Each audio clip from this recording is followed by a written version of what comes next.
മറ്റൊരു പ്രധാനപ്പെട്ട വാർത്തയാണ് ഇറാനിൽ വൻ സ്ഫോടനം.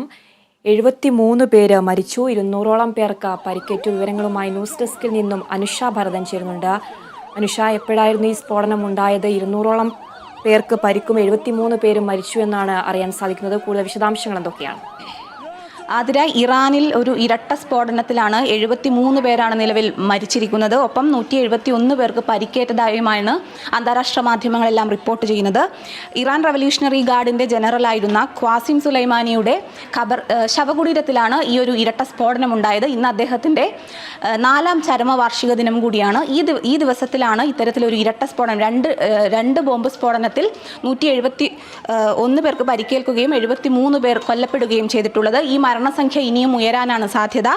ഒപ്പം തന്നെ ഇറാനിലെ കെർമാൻ എന്ന് പറയുന്ന ഒരു പ്രദേശത്താണ് ഇദ്ദേഹത്തിൻ്റെ ശവകുടീരമുള്ളത്. ഇവിടെയാണ് ബോംബ് സ്ഫോടനം ഉണ്ടായത്. ഇത് ഒരു തീവ്രവാദ ആക്രമണമാണ് എന്നാണ് ഇറാൻ്റെ വിശദീകരണം. ഒപ്പം തന്നെ ഈ ഇറാഖിൽ 2020 US ഡ്രോൺ ആക്രമണത്തിലായിരുന്നു ഈ ഖ്വാസിം സുലൈമാനി കൊല്ലപ്പെട്ടത്.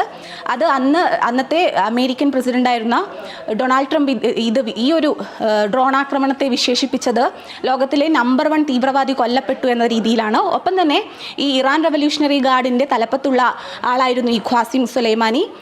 അതോടൊപ്പം തന്നെ എടുത്തു പറയേണ്ടത്, ഈ ഇറാനിലെ പരമോന്നത നേതാവായ ആയത്തുള്ള ഖൊമേനിക്ക് ശേഷം തൊട്ടടുത്ത വരുന്ന ഒരു നേതാവായിരുന്നു ഈ കൊല്ലപ്പെട്ട ഖ്വാസിം സുലൈമാനി. അതുകൊണ്ട് തന്നെ ഇദ്ദേഹത്തിൻ്റെ മരണത്തിന് വലിയ പ്രാധാന്യമുണ്ട്. ഒപ്പം തന്നെ ഇപ്പോൾ ഇസ്രായേൽ ഗാസ യുദ്ധത്തിൻ്റെ പശ്ചാത്തലത്തിൽ, ഇസ്രായേൽ ഹമാസ് യുദ്ധത്തിൻ്റെ പശ്ചാത്തലത്തിൽ ഈ ഒരു ആക്രമണത്തിന് വലിയ രാഷ്ട്രീയ പ്രാധാന്യം കൂടി ഉണ്ട് എന്ന് വേണം മനസ്സിലാക്കാൻ. ഒപ്പം തന്നെ ഇസ്രായേൽ ആയിരിക്കാം ഒരുപക്ഷെ ഇതിന് പിന്നിലെന്ന സാധ്യതയും തള്ളിക്കളയാൻ കഴിയില്ല.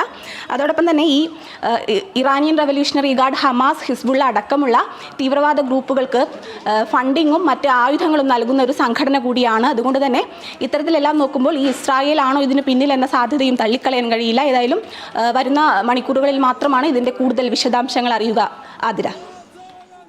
ശരി അനുഷ, ഇറാനിൽ വൻ സ്ഫോടനം, 73 പേർ മരിച്ചു, 200ഓളം പേർക്ക് പരിക്ക്. മരണസംഖ്യ ഇനിയും കൂടുവാനുള്ള സാധ്യതയുണ്ട്. വിവരങ്ങൾ നൽകുകയായിരുന്നു ന്യൂസ് ഡെസ്കിൽ നിന്നും അനുഷ ഭരതൻ.